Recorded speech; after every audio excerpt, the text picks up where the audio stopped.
So in another life, I was a runway model. Ooh. And a lot of the tips I'll be sharing with you in today's video is from that time of my life, especially when we start talking about how to gracefully stand and walk in heels. Because the fact is, the way you sit, stand, and walk can command a room and portray that you have grace and confidence, or it can communicate that you don't know how to carry yourself properly, or that you're trying to shrink and disappear into yourself, either because you don't feel beautiful in your body or you don't just want people to notice you, which from my experience usually comes from a place of insecurity, and we're not about that. Not anymore. So I'm going to walk you through while also demonstrating to you how you can carry yourself as the feminine, elegant, and confident woman that you are. Let's get into the video. And I breathe.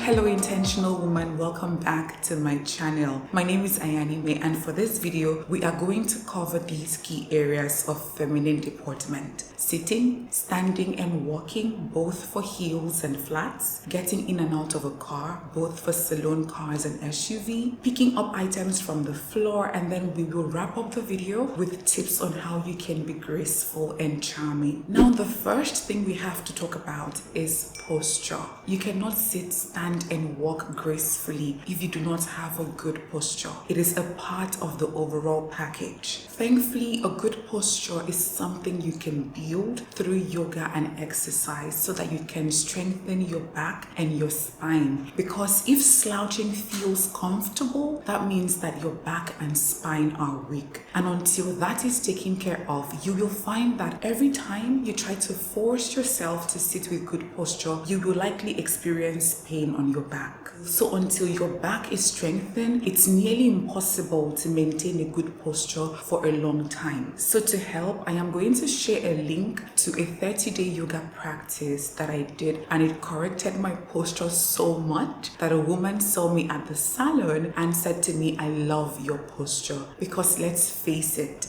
a good posture is aesthetically pleasing. The link will be in the description. But for the purpose of today's video, let's quickly correct your posture so that you know what that feels like in your body. Now, if you were slouching, whether sitting or standing, maybe something like this, right? You can see that. I want you to imagine that there is a string running through the middle part of your body. So as this string is running up your body, it begins to strengthen you one vertebrae at a time, and it goes through the middle, up, and out of your head.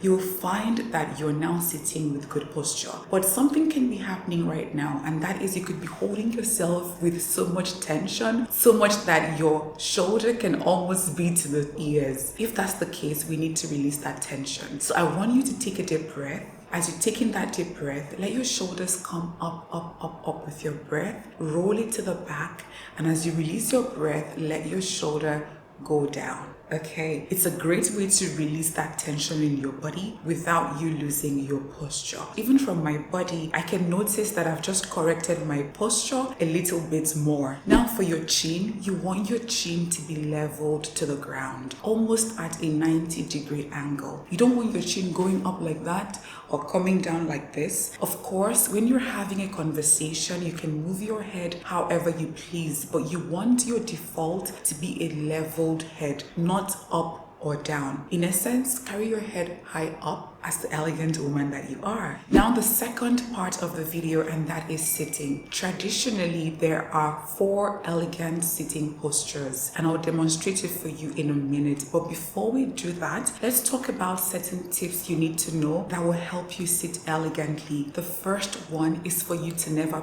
plop down heavily on a chair. Some people do it so badly that they actually bounce up and down. It's so ridiculous. One thing that can help you stop doing this, if this is something that you do, is to understand that outside the chair in your home, you really don't know if the chair you're about to sit down has been properly built. So what if you plop heavily on it and it breaks? I'm sure that will be so embarrassing. If nothing scares you, let that thought alone scare you, because that's what scared me into learning how to lower myself gently onto a chair. So do not plop down. Lower yourself gently and elegantly. The second tip when you're sitting down is for you to leave a space between your body and the back of your chair. The reason for this is that if you sit all the way in and lean back, there's a tendency to slouch. But when you create that space, there's a high chance that you will sit with good posture. And the final tip is for you to consider your flexibility, body weight and height before you make any of these 4 traditional sitting postures I'm about to share with you a go-to posture. The reason for this is that some of these postures are really comfortable while others are not. And if you choose one, you want to be able to sit that way for a long period. So before you decide on anyone, please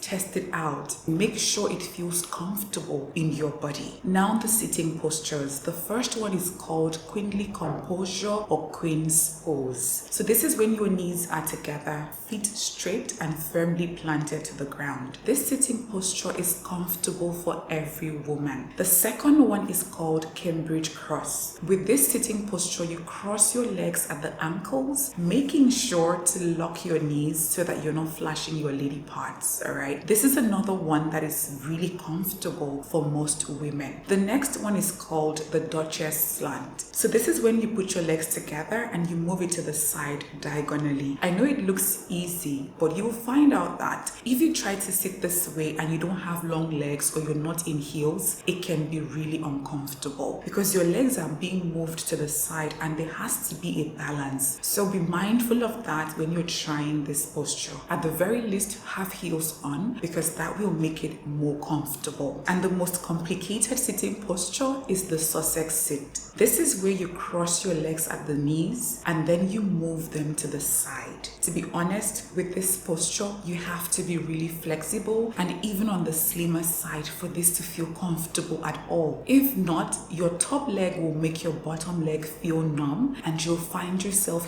hitting your leg to bring some life back into it. And the fifth sitting posture, which is something we can call a bonus, is what I consider the Duchess slant Cambridge cross combo. So this is where you cross your legs at the ankles and then you move it to the side. And finally, remember that for you to look elegant in these sitting positions, you need to sit with good posture. Now let's talk about standing. The first 4 postures I want to share with you work for both flat and heels, while the last 2 are strictly for flats. So we have 6 standing postures that we are going to cover in this video. But before I demonstrate that, I want to share some tips with you. The most crucial one is for you to remember that you are a woman. So don't just stand straight with your legs scattered all over the place. Be intentional and deliberate about how you position your body and even your legs so that it can accentuate your femininity. The second tip is, of course, for you to maintain a good posture. So let's look at the different standing postures. The first one is called the model's pose. This is when you place one leg in front and the other one is placed at a 45-degree angle. Essentially, the back of the first leg lightly touches the middle of the second leg. This stance is elegant, it slims your silhouette, and when you push your hips to the side, it accentuates your femininity. I didn't know what to call the second standing posture, so let's just go with this name, okay?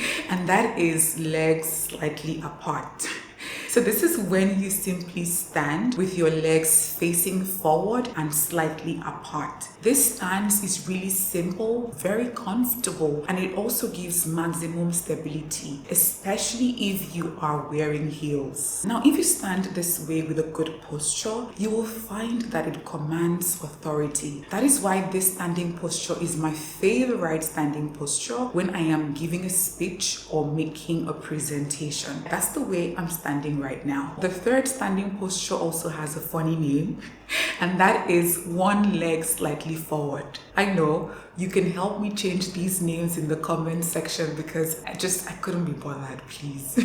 So this stance is similar to the previous one. The difference is slightly moving one leg forward with your hips shifted to the side. This is such an ideal standing posture if you're wearing heels, because when you shift your hips to one side, you will find that your weight rests on that leg. So if you get tired, all you have to do is switch it up and your weight will be transferred to the other leg. Also, it's a really feminine stance. And the fourth standing posture, I'm laughing because of the name, is called legs cocked at the ankles. These names though, and it is exactly what the name implies. You cock your legs at the ankles. So this standing posture is not just elegant, it is alluring, slims your silhouette, and it is playful, which is what I like about it. And when you shift your hips to one side, it accentuates your feminine silhouette. Now the next two poses are the ones I mentioned as strictly for flats, and that is the ballerina first pose and the model pose, but with a variation. So with the ballerina first pose, you want to place your leg at a V with your heels lightly touching each other. As you can see, it works with flats, but in heels, it will likely feel uncomfortable. For the second pose, which is the model pose with a variation, the variation is for you to lift your front leg. Strike the model's pose like we practiced before, but then you want to slightly lift the front leg. It's another playful and feminine pose, especially when you push your hip to the side. What I love about this particular pose is that if you're having a conversation with somebody, you can strike the model pose, lift your leg up, and just gently sway from side to side.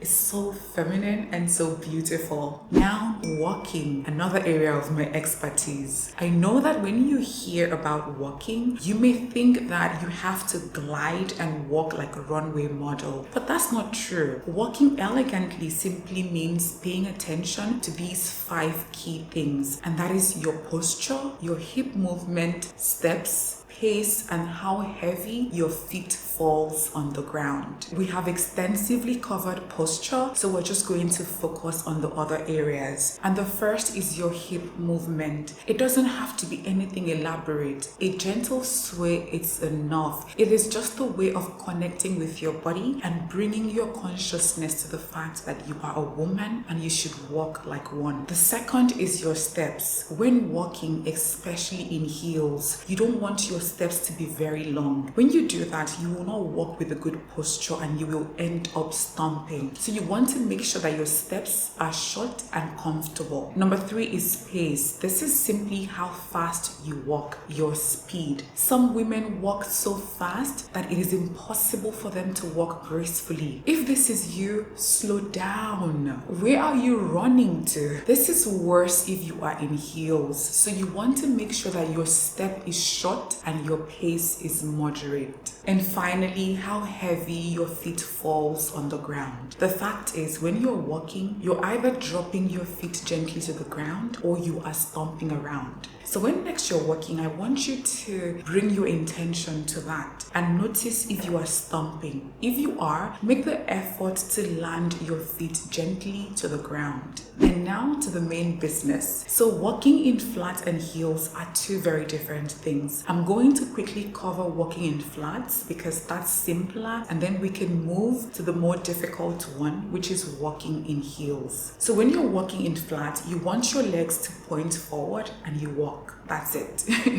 I know it sounds simple, right? But again, you want to pay attention to your posture. You want to make sure you're gently swaying your hips, and you also want to walk gently. But essentially, point your feet forward and walk. Don't walk with your legs scattered all over the place, okay?